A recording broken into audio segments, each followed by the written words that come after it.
Alors que les forces françaises finalisent leur retrait du Mali, le commandant de l'opération militaire Barkhane accuse le groupe russe Wagner de s'en prendre au pays d'Afrique de l'Ouest.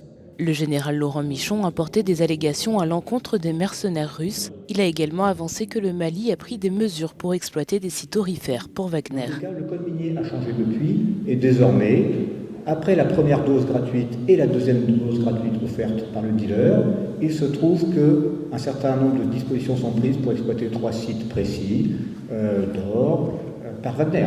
Et donc maintenant, il va falloir commencer à payer. Voilà. Ça s'appelle la prédation sonnante et trébuchante.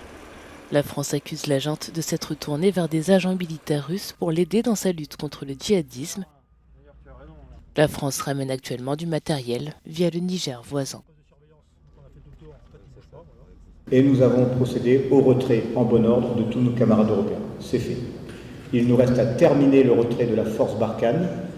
Après Gossi, après Ménaka, dans cet ordre-là, il nous reste à quitter Gao, qui est évidemment le défi logistique le plus important, et nous aurons fini à la fin de l'été. C'est un peu, je bascule sur la suite de Barkhane, le mode souhaité par les autorités françaises, à savoir être en soutien à la fois sur le volet sécuritaire et développement des capitales qui le souhaitent. Ce n'est pas nouveau, mais c'est une réaffirmation que la lutte contre le terrorisme n'est évidemment pas que militaire.